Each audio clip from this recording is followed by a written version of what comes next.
sign him, guys. Guys. There's the El Matador. He is running away from Abu. Tell him sign the gun contract. Spain, Hawaii. I respect him, but he knows what's coming. You will see. You will see.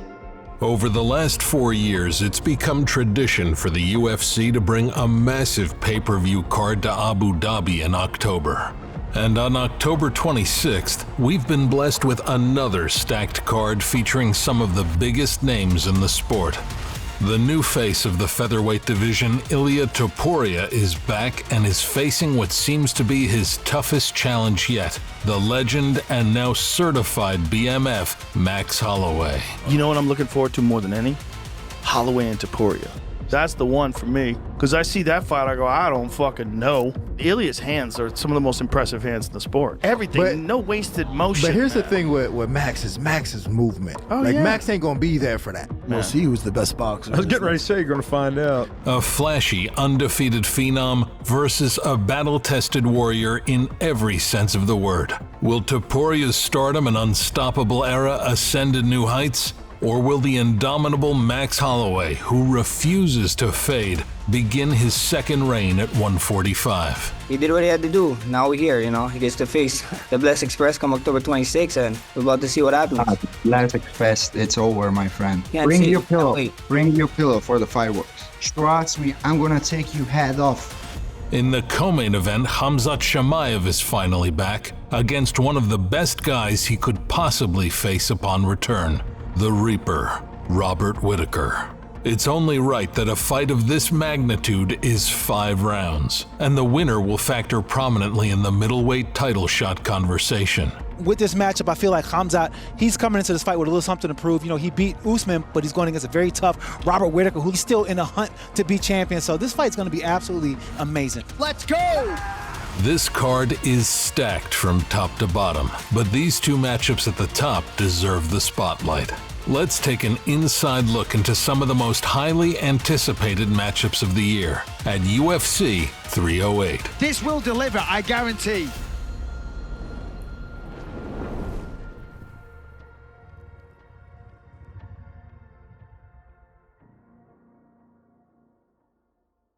A force unlike anything the fight game has ever seen. Here is Khamzat Chimaev, the Chechen Swede. No one really made an impact on the UFC and its fans quite like Khamzat Chimaev did when he burst onto the scene in 2020.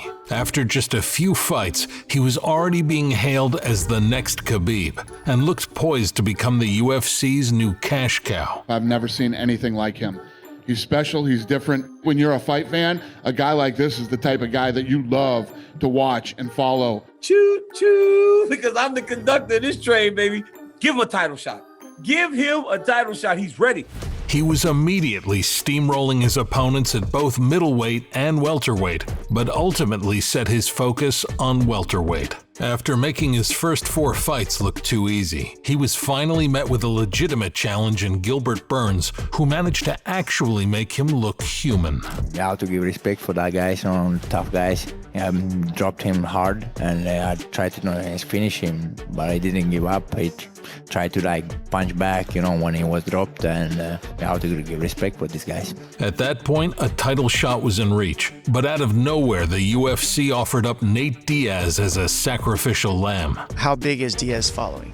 It's huge. He's got a huge following. So if you get Khamzat to beat Diaz, then you kind of get Diaz's following to Khamzat. They know exactly what they're doing. They're geniuses. It was supposed to be an easy opportunity to build himself at UFC 279, but then came all the drama. 178 and a half. Oh my God. The fights have been rearranged. The new card now, Khamzat Chimaev will fight Kevin Holland. He didn't make weight, he blamed it on the doctor stopping him, and then he's flipping off the crowd, and he's talking shit. We have never seen Kevin Holland get ragdolled, destroyed in 1 round, and that's what happened. From here on, the chaos just snowballed. He dominated Kevin Holland at a catchweight, but he still had yet to face an actual challenge at middleweight. And with the injury chaos leading up to UFC 294, there was another last-minute opponent change where Khamzat ended up facing the former welterweight champ, Kamaru Usman. As I'm sure he's excited for the matchup. So bad. I don't care about he being the champ or all the we has to go to the cage and fight, you know. He bullied Usman in the first round with an obvious size advantage, but from then on he significantly slowed and almost choked the lead. Now, Kamaru Usman, as he left the ring, one of the things that was offered to him when asked to take the fight was a 5-round fight. And he said it as he walked out, I messed up, I should have fought in 5 rounds. Fast forward to June this year, more issues put Khamzat out of a huge fight where he was finally slated to face an actual top middleweight once again. His opponent now at UFC 308, Robert Whittaker. From what started out as a quick warpath toward the top to now all the inconsistencies from travel issues, sickness, or whatever it might be, his mystique just doesn't feel the same. Yet he's still undefeated and has an opportunity to regain that momentum if he can get past Robert Whittaker. Except Robert Whittaker, one of the greatest fighters in the sport and an all-time top middleweight, could derail anything Khamzat has left. Whittaker versus Khamzat is legit. That's a real fight for Khamzat because Whittaker's a big dude, former champion. My goal in martial arts is to live up to my own potential because I know how good I am. I'm the most dangerous middleweight on the planet, and everyone knows that. From 2014 to 2018,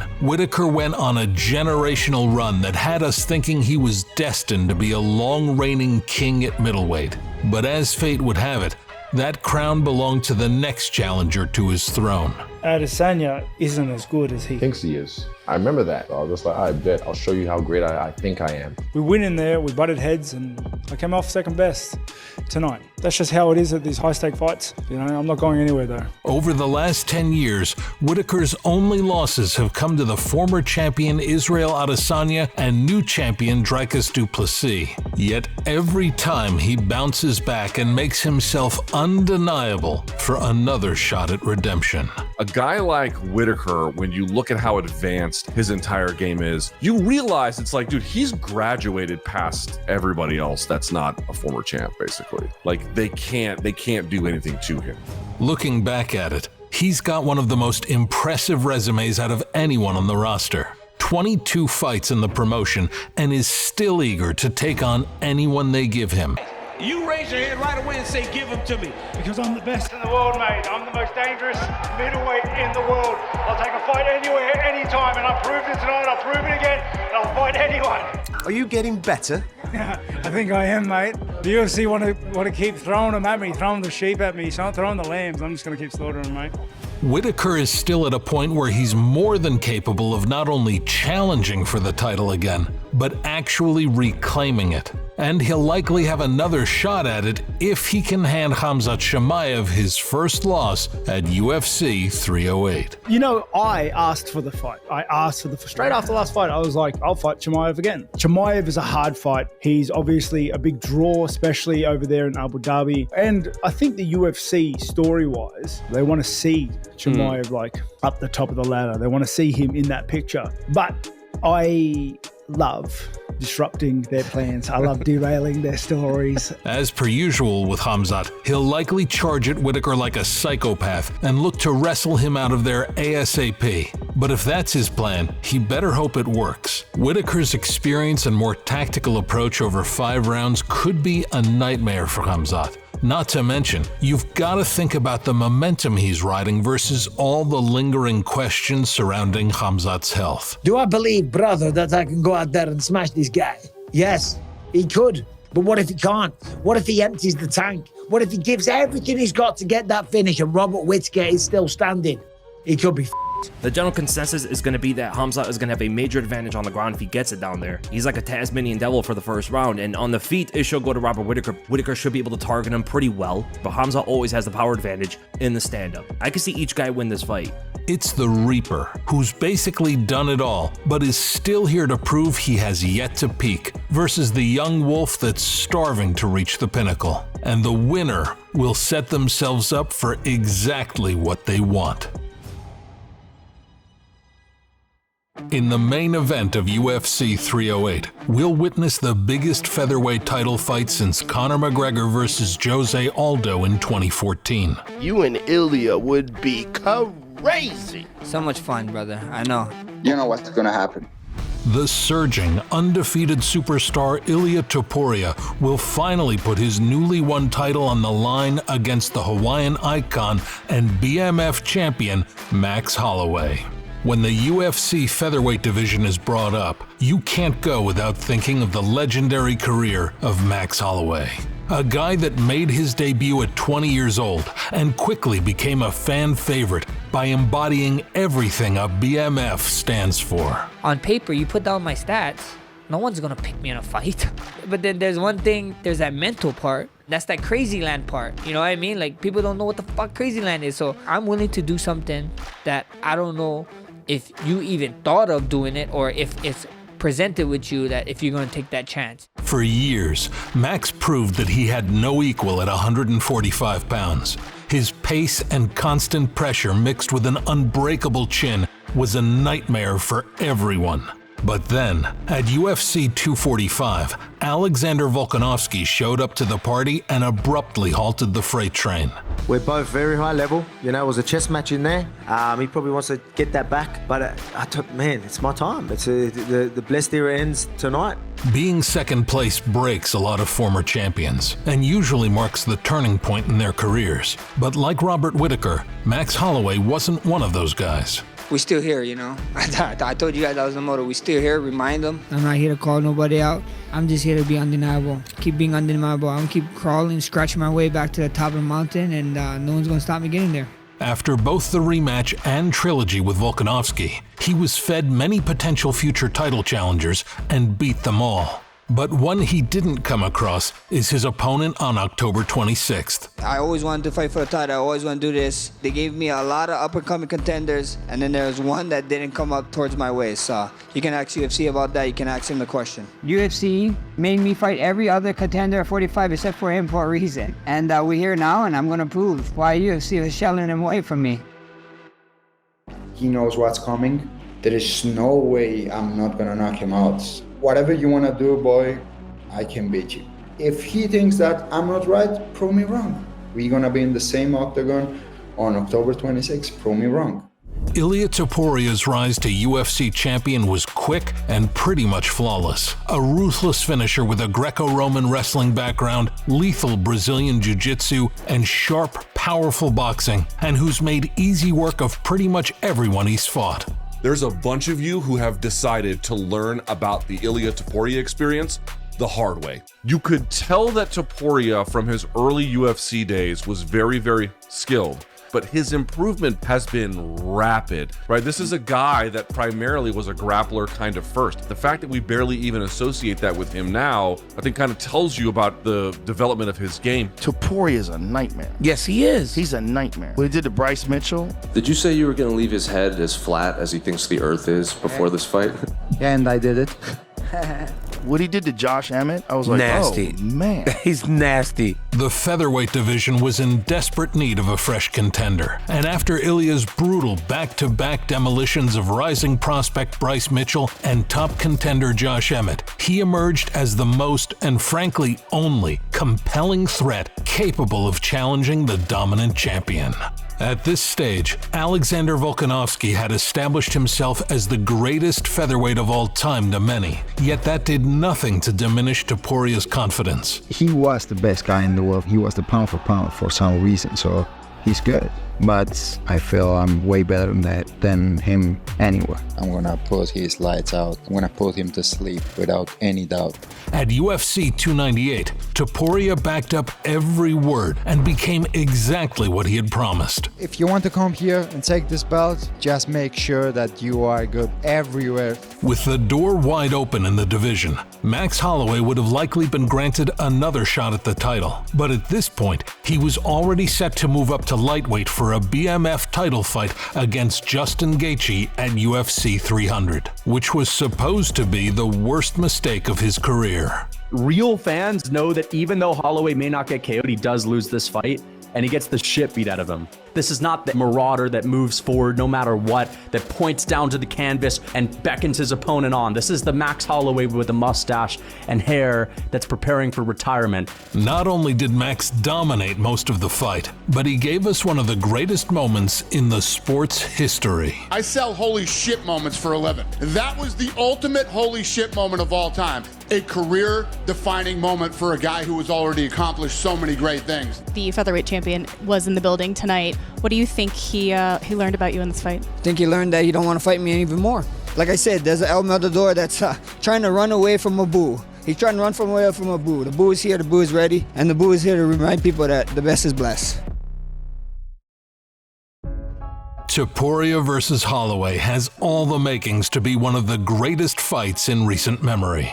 Given their star power and momentum, this is one of the biggest and most intriguing matchups the promotion could have assembled. Max Holloway versus Ilia Topuria. The fans want to see it. The world wants to see it. The UFC want to put on the fights that people want to see. Max Holloway and Ilia Topuria, you know, guys, this is so unintentionally the best fight build in a meaningful amount of time.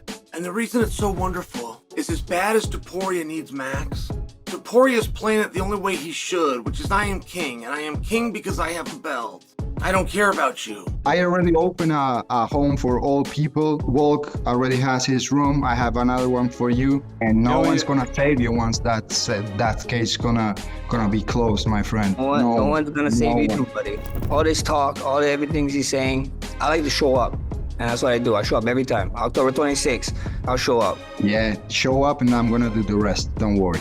Topuria doesn't have many holes in his game. With his underrated fight IQ and composure, combined with elite grappling, clean boxing, and overwhelming power, he could give Holloway many problems. I think it would be smart to mix it up to stay unpredictable, because the last thing you want is for a guy like Max to get into a rhythm.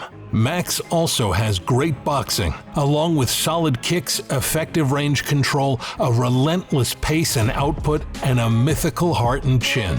Ilia might be able to test that legendary chin, especially if they're defenselessly throwing down in the center of the cage. But it's hard to forget that Max has power too. When you face a fighter like me inside the octagon, you can't do that. They all say the same. I will be the one who's gonna put him in his place.